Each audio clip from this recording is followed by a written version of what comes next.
이제 두 번째 파일이에요. 두 번째 파일은 첫 번째 종이에, 첫 번째 1페이지 종이에 맨 마지막 거예요. 빗면에 대한 일을 토론하라 라고 되어 있어요. 여기는 숫자를 제가, 정확히 수레가 어떤 질량을 가지고 있는지 숫자를 안 가르쳐 줬는데, 여기서 알아둘 점은, 빗면에 대한 토론에서 알아둘 점은, 역시, 일의 원리가 적용이 된다는 뜻이에요. 첫 번째 그림을 살펴보면, 수레를 직접 들어올리는 거예요. 첫 번째 그림은 직접을 들어올리는 거. 두 번째 그림에서는 0.75m 밀어 올리는 거. 0.75m 밀어 올리는 거.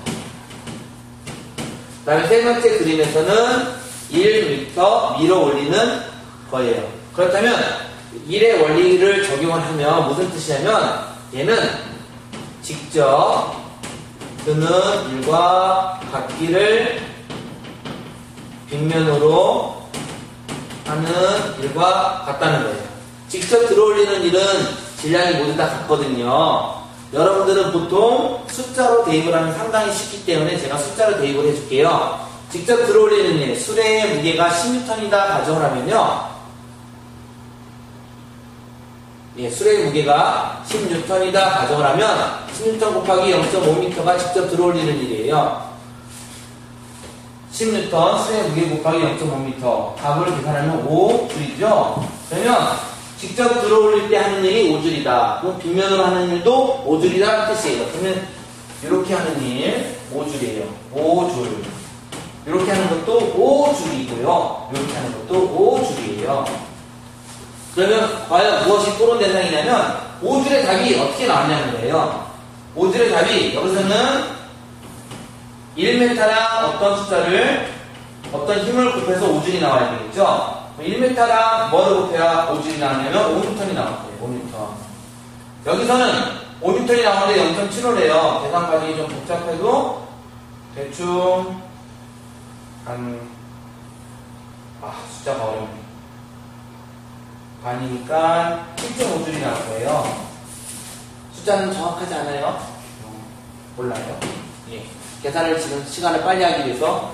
그러면 여기서 알아볼 점은 직접 들어올릴 때 수레의 무게 10N이에요. 수레에 가는 사람이 가해야 되는 힘이 10N이고요. 이때는 5N이라는 거예요. 힘이 빗면을 사용했더니 힘이 줄어들었다는 거예요. 그래서 빗면을 사용하면 직접 들어올리는 일과 빗면을 통해서 하는 일이 같다로 문제를 푸는 거예요. 요거 구해보면 5줄이 나왔는데 0.75 곱하기 x다. 그러면 x는 0.75 곱하기 5가 될 거고요. 계산기로 누르세요. 전 지금 이거를 못 해줄 것 같네요. 머리가 좀 나빠서. 그러면 이제 빗면에서 알아둔 점, 직접 드는 것보다 빗면을 통해서 하면 힘이 줄어든다. 대신에 이동거리가 다 늘어났죠? 이동거리 늘어나는 점도 알아둘 점입니다. 2페이지 볼게요. 2페이지는 좀 중요한 문제인데요. 2페이지 문제에 그림과 같은 문제가 왔어요. 교과서가 약간 잘못되어 있는 예제지만 그래도 똑같이 알아주십니다. 이 실험을 잘 살펴보면 시간 기록계가 존재하고요. 수레가 있고요. 자가 있는데 책 사이에 껴져 있어요. 자가. 그러면 이거는 어떤 과정을 통해서 하게 되냐면 수레가 운동을 하고요. 수레가 운동을 해서 자를 밀게 되겠고요. 자를 밀면 자는 마찰력에 대한 일을 할 거예요. 그래서 자가 들어간 길로 마찰력에 대한 일을 알 수가 있어요. 그러면 이거는 무엇을 알기 위한 거냐? 수레가 운동을 해서 가지는 운동 에너지가 얼마만큼 일을 하느냐를 알아보는 거예요. 운동 에너지가 일을 하게 되는데 그 일이 얼마만큼이다 라고 알아보게 되는 거예요. 그러면 이 기록자식을 딱 봐서 수레의 질량을 구할 수가 있을 거고요. 그 다음에 시간 기록기가 있으니까 수레의 속력을 구할 수가 있을 거예요. 과정은 수레가 운동을 쭉 해가지고 꽝 부딪히니까 마찰력이 적용해서 쭉 밀려서 들어가겠죠. 그러면 여러분들이 여기서 알아야 될 거. 수레가 가진 에너지. 수레가 가진 에너지는 운동 에너지죠. 운동 에너지를 가지고 있어요. 그 다음에 운동 에너지의 공식. 아까 전에 나오는데 공식은 2분의 1 곱하기 질량 곱하기 속력의 제곱이에요. 그 다음에 관련되는 그래프. 운동 에너지 공식에 관련되는 그래프. 여러분들 교과서에서 이렇게 배웠어요. 질량과 질량, 운동 에너지와 어떤 관계가 있을까? 그래프가 이렇게 올라가는 그래프다. 즉 비례 관계다. 이런 관계 비례 관계죠. 그러면 선이 두 개가 있다고 칩시다. 그러면 이렇게 두 개가 있어요. 하얀 선, 파란 선이 있는데 하얀 선, 파란 선은 무엇의 차이냐?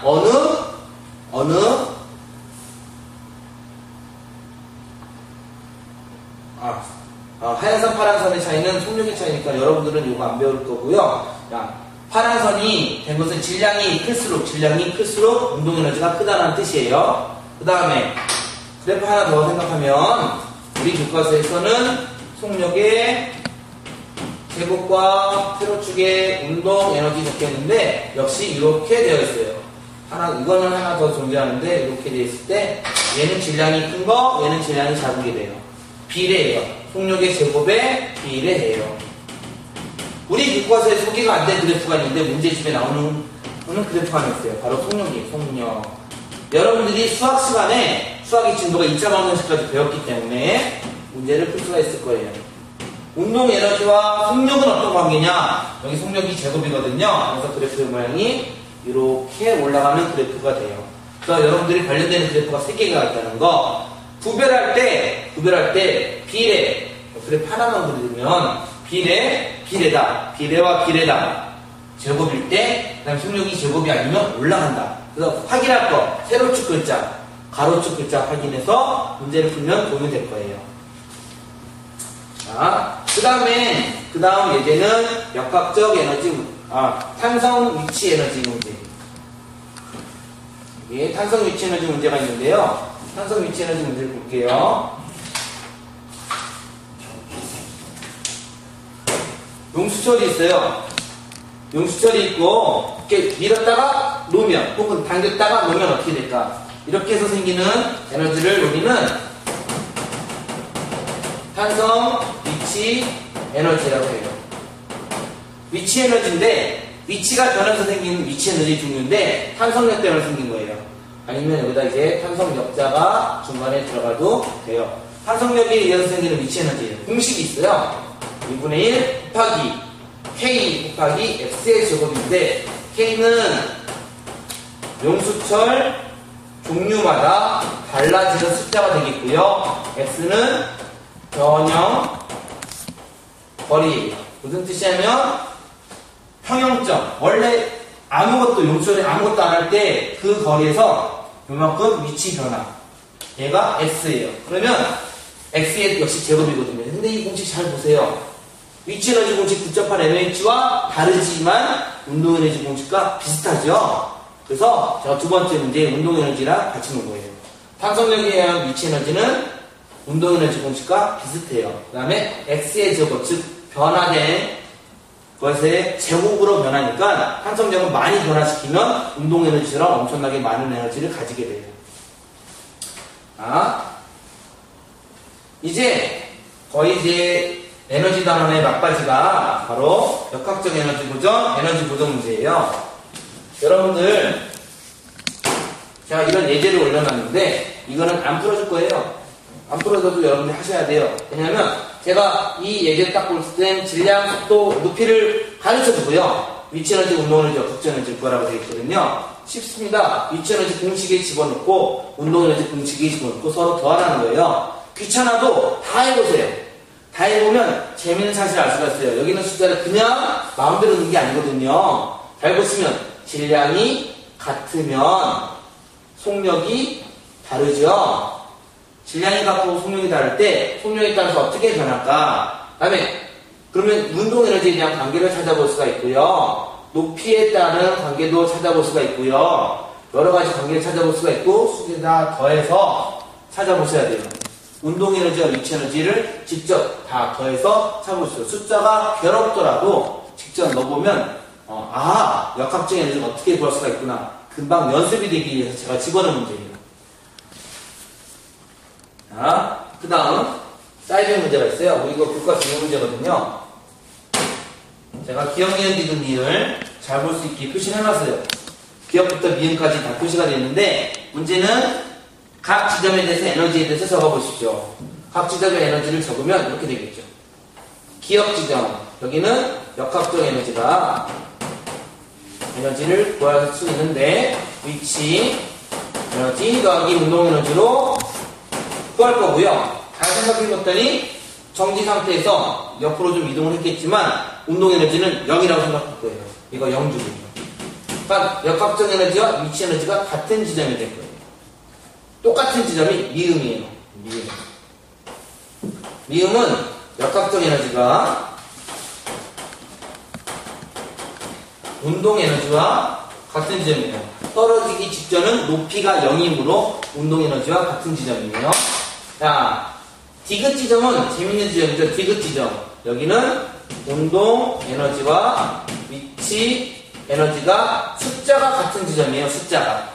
그래서 역학적 에너지는 이거 더하기 이거거든요. 그래서 위치 에너지 구해서 위치 에너지의 2배가 역학적 에너지가 될 거예요. 이 지점은 역학적 에너지를 구하라 라고 하면 위치 에너지 구해서 2배가 역학적 에너지가 될 거예요. 요 지점, 니은 지점은요, 위치 에너지가 줄어들고 있어요. 떨어지니까. 운동 에너지가 늘어나고 있어요. 리을 지점은요, 운동 에너지가 늘어나고 있고 위치 에너지가 줄어들고 있어요. 전부 다. 대신 여기는 위치 에너지가 적고요. 여기는 위치 에너지가 많겠지요. 토론을 할 수 있는 좋은 예가 바로 이거예요. 전체의 길이, 전체의 폭은 역학적 에너지예요. 역학적 에너지는 변하지 않을 거예요. 이 문제의 조건에 마찰력이 없다는 조건을 더 붙이면 역학적 에너지는 변하지 않을 건데 쭉 줄어드는 에너지가 있어요. 이 줄어드는 에너지, 파란색으로 표시한 이 줄어드는 에너지, 얘가 위치 에너지가 될 거예요. 그 다음에 색칠이나 빗금을 친 늘어나는 에너지, 늘어나죠. 계속 늘어나는 에너지가 운동 에너지가 될 거예요. 그래서 운동 에너지 숫자 다 못 구해요. 여기 숫자 다 가르쳐줘도 운동 에너지 숫자는 못 구해요. 높이밖에 못 가르쳐주니까. 그런데 운동 에너지를 구할 수 있어요. 왜냐하면 역학적 에너지 구하고 위치 에너지를 빼버리면 운동 에너지 남는 게 나오겠죠. 예를 들어서 100줄이다. 역학적 에너지가 100줄인데 위치 에너지가 90줄 나왔다. 운동 에너지 속력을 몰라도 10줄이 되는 거죠. 그래야 100줄이 나올 거예요. 역학적 에너지는 모든 곳에서 다 같을 거예요. 조건은 마찰력이 없어야 됩니다. 자, 여러분들이 이 문제를 천천히 다른 거 이제 교과서랑 같이 한번 보시면 해결이 될 겁니다.